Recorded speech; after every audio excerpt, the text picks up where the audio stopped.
அண்ணா ஒரு நிமிஷம் மேல தள்ளாதீங்கண்ணா.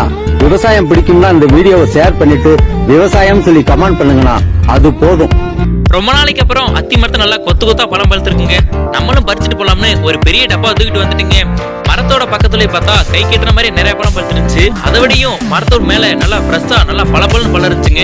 அதுதான் என்னோட கண்ணை ஊத்திட்டு இருந்துச்சு. அதனால அந்த டப்பா வாயில கிடைச்சிட்டு நானும் மல்லு கட்டி மரத்துல ஏறி ஒரு இடத்துல டப்பா வச்சுட்டு பழத்தை பறிக்க ஆரம்பிச்சிட்டேங்க. அந்த பழத்தை பறிக்கும் போது என்னோட கண்ணை ரொம்பவே உறுத்த ஆரம்பிச்சிச்சுங்க. ஏன்னா இருக்கிற பழம் எல்லாமே அவ்வளவு ஃப்ரெஷ்ஷா இருந்துச்சு. சரி நம்மளும் கொஞ்சம் பழத்தை சாப்பிட்டு பார்க்கலாம்னு ஒரு கொத்து நல்லா ஃப்ரெஷ்ஷா இருந்துச்சா அந்த பழத்தை அப்படியே கடிச்சு சாப்பிட ஆரம்பிச்சிட்டேங்க. நானும் என்னால எவ்வளவு முடியுமோ அவ்வளவு அத்தி பழத்தை சாப்பிட்டு பழம் பறிக்கும் போதே நிறைய பழம் கீழே உதிர்ந்து போச்சுங்க. அந்த பழத்தையெல்லாம் வேஸ்ட் பண்ணக்கூடாதுன்னு அந்த பழத்தையும் பொறுக்கி டப்பாவில் போட்டு அப்படியே எடுத்துட்டு வீட்டுக்கு கிளம்பி போயிட்டீங்க. ஆனா உலகத்துல யாருமே இவ்வளவு கஷ்டப்பட்டு பலாப்பழத்தை பறிச்சிருக்க மாட்டாங்க. எப்பயுமே இந்த பலாமரத்துல நான் தாங்க ஏறுவேன். ஆனா அந்த டைம் நம்ம தம்பி ஏறு அப்படின்னு சொல்லி அவசரப்பட்டு மேலே ஏறிட்டாங்க. ஏறினவே கயிறை மறந்துட்டு போயிட்டேன். சரி இந்த நான் கைத்தை தூக்கி போட்டேன். அவனு கேட்ச் பிடிச்சிட்டு அவனு ஏறிட்டாங்க. ஒரே ஒரு பலாப்பழம் தான் கிடைச்சு. அதுவும் சின்ன வாதுல ஓரத்துல கிடைச்சுங்க. உட்காந்துலாம் கயிறு போட முடியாது, வாது தாங்காது. அதனால படுத்துக்கிட்டே கஷ்டப்பட்டு ஒரு வழியா கயிறை போட்டாங்க. அங்க வந்ததுதான் வந்து அறுக்கிறது கத்தி கொண்டு வரலைங்க. அவனு கையில இழுத்து பார்த்தாங்க, ஒண்ணு இழுக்க முடியல. ஏன்னா இவ்வளவு பெரிய பலாக்காய் தாங்களோட கோம்பு அவ்வளவு ஈஸியாவா இருக்கும். சரிடான்னு கீழே இருக்கவன கத்தி மாதிரி ஏதாவது கல்லை கட்டி விடு, அதை வச்சு வெட்டிக்கிறோம்னு சொன்னோம். அது மாதிரி அவனு கல்லை கட்டி விட்டாங்க. இவனு அந்த கல்லை வச்சு பலாப்பழத்தோட கோம்பை ரொம்ப நேரம் கொட்டியே அதை கட் பண்ணிட்டாங்க. இந்த பிரச்சனை முடியும்னு பார்த்தா கீழே இருந்து பலாப்பழத்தை இறக்குறதுக்கு கயிறும் பத்தல. ஏன்னா அவ்வளவு ஹைட்ல இருக்கு. அதனால மரத்துல இருந்துட்டே பலாப்பழத்தை கீழே இறக்கணுங்க. அதுக்கப்புறம் 2 பேரும் ஒண்ணு சேர்ந்துக்கிட்டு இவ்வளவு நேரம் நாங்க விளையாதோம்ல, இப்ப நீ சமடான்னு என் தூளை தூக்கி வச்சுட்டு என்னையவே சமைக்க விட்டாங்க ரொம்ப தூரத்துக்கு. காலங்காத்தாலே கடப்பாரி தூக்கிட்டு எங்க போறான்னு பாக்குறீங்க. நம்ம சக்கரவள்ளி கிழங்கு கொடி நட்டு கிட்டத்தட்ட 3 மாசங்களுக்கு மேல ஆச்சு. அதனால கிழங்கு இருக்கு பார்க்கலாம் தாங்க போயிருந்தோம். அங்க போய் பார்த்தா கொடி நல்லா பறந்து விட்டு பறந்துருச்சு. இந்த வகை கிழங்கு பொறுத்தளவு குச்சி கிழங்கு மாதிரி எல்லாம் அதோட தூர்ப்பு கிலோமீட்டர் கிழங்கு இருக்காருங்க. அதோட கொடி எங்கெல்லாம் பறந்துருக்கோ அங்கெல்லாம் வேறு மண்ணுக்குள்ள இருக்கும், அங்கெல்லாமே கிழங்கு இருக்குங்க. நாங்க நட்டு வைக்கும் போது இந்த மலைப்பிரதேசத்தோட மண்ணுக்கெல்லாம் கிழங்கு வளருமா வளராதுன்னு ஒரு டவுட் தாங்க நட்டு வச்சோம். ஆனா பாத்தீங்கன்னா கிழங்கு வரும் நல்லா வந்துருச்சு. கிழங்கு தோண்ட கொஞ்சம் காலதாமதம் ஆயிடுச்சோ என்னவோ தெரியலங்க. ஒரு சில கிழங்குலாம் நல்லா மண்ணுக்குள்ளேயே முளைச்சு போக ஆரம்பிச்சுங்க. நாங்க நிறைய கொடி நட்டு வச்சிருந்தோங்க. அதனால ஒரு 2 கொடி மட்டும் தோண்டி போலாம்னு நாங்களும் ஒரு 2 கொடி மட்டும் தோண்ட ஆரம்பிச்சுங்க.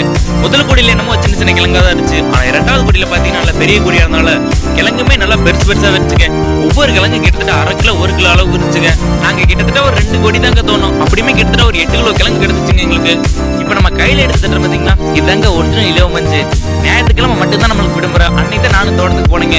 ஆனா முந்தின நாளே என்னோட தம்பி மாத்தல கிணத்துல அடிச்சு கீழே தள்ளி விட்டுருந்தான். அதெல்லாம் அல்லாம கிடந்துச்சு. சரி நானும் அள்ளி போலாம்னு தாங்க போனேன். நார்மல் சரிசம பகுதியில ஏதோ அரையும் குறையமா தூக்கி கொண்டு போய் சேர்த்துடலாங்க. இதே மேட்டு பகுதியில ப்ராப்பரா மூட போட்டுருந்தாங்க கொண்டு போய் சேர்க்க முடியும். ஏன்னா நடந்து போவே கஷ்டமா இருக்கும். இதுலயும் மூடையோட போகும்போது ஒவ்வொரு அடியும் பார்த்தாங்க நடந்து போனோம். ஏன்னா கொஞ்சம் நெஞ்சம் ஸ்லிப் ஆச்சுன்னு வச்சுங்களே, மூட உறவுக்கு உருட்டு போக வேண்டியதா, நம்ம உறவுக்கு உருட்டு போக வேண்டியதாங்க. அதனால பார்த்து நிதானமா தாங்க கொண்டு போய் சேர்க்கணும். கொண்டு போன நெத்தனா மொத்தமா தட்டி குமிக்க ஆரம்பிச்சிருவாங்க. அதுக்கப்புறம் தான் சுத்தி வர உட்காந்து எடுக்க ஆரம்பிப்போம். நெத்துல இருந்து பஞ்சை எடுக்கும் போதும் வேக மேல எடுக்க கூடாதுங்க, பொறுமையா தான் எடுக்கணும்.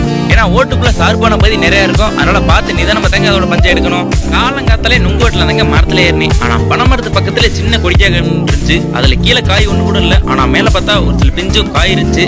அதை அப்படியே பிடிங்கி பாக்கெட்ல போட்டு மரத்துல ஏற ஆரம்பிச்சுங்க. நம்ம அடிக்கதாட்ட ஏறினால மரத்தை நல்லாவே ரெடி பண்ணி வச்சிருந்தோம். மரத்துல நுங்கு நிறையவே காய்ச்சிருந்துச்சு. ஒரு சில நுங்கெல்லாம் நல்லா வெட்டவே முடியல, ஏன்னா அவ்வளவு அடர்த்தியே காய்ச்சிருந்துச்சு. அங்கேயே ஒரு நுங்கு வெட்டி நல்லா சாப்பிட்டு இருக்கு நுங்கெல்லாம் கீழே வெட்டி விட்டுங்க. அதுல ஒரே ஒரு குளம் மட்டும் உசல மரத்துல தொங்கிக்கிச்சு கீழே. அதை எடுக்குங்களாடியுமே போதும் போதும் ஆயிடுச்சுங்க. எப்படியோ ஒரு வழியா கொஞ்ச நேரம் போராட்டத்துக்கு முன்னாடி எடுத்தாச்சுங்க. நம்ம வெட்டினதே 3 கொலை. அதுலயும் பார்த்தா ஒண்ணு முத்தி போச்சு. அதை ஓரமா தூக்கி போட்டு மத்த நுங்கு எடுத்து 2ஆ வெட்டி பாத்துங்க.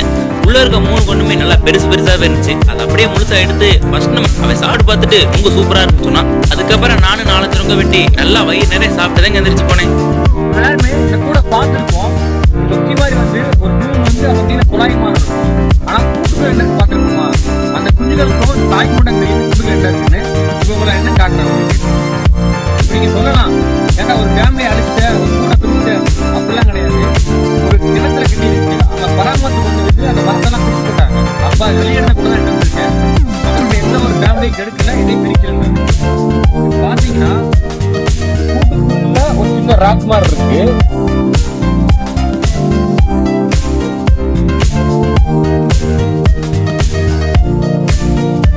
அதுக்குள்ள பாத்தீங்கன்னா மண்புழு களிமண் இருக்கு. இந்த களிமண் ஏன் இருக்கு அப்படின்னா அது கொண்டு இருக்கும்போது கூடு இருட்டா இருக்கும். அப்ப குஞ்சுகள் பயப்படும். அதனால தாய்கள் என்ன செய்யணும்னா அந்த மண்ணை களிமண் உள்ள வச்சு விண்மணி பூச்சியை பிடிச்சிருந்து தலையை உள்ள சொல்லி வச்சிடும். அப்ப அது முன்னாடி மின்னிட்டே இருக்கும், அது உள்ள மின்னிட்டே இருக்கும். செத்த பிறகு காலை செத்துரும். செத்த பிறகு அதையே எடுத்து குஞ்சுக்கு இறையா கொடுத்துரும். இப்படி மின்னிட்டே இருக்கனால அதுக்கு நைட் லேம்ப் மாதிரி இருக்கும். அப்ப நம்ம என்ன அர்த்தம், நம்ம நைட் லேம்ப் இதை பார்த்தா நம்ம காப்பி அடிச்சிருக்கோம். ஒண்ணு என்னன்னா பார்க்க டம் துண்டு இருக்குல்ல, இந்த கூடு கிட்டத்தட்ட 2000 குண்டால இந்த குருவி கட்டி இருக்கு. இப்ப எவ்வளவு தூரம் அலைஞ்சிக்க பாருங்க. இன்னொன்னு வேர்ல்டு பெஸ்ட் சிவில் இன்ஜினியர்னா அது இவங்க மட்டும்தான். இப்ப அதிக காலமா அதிகமான காடு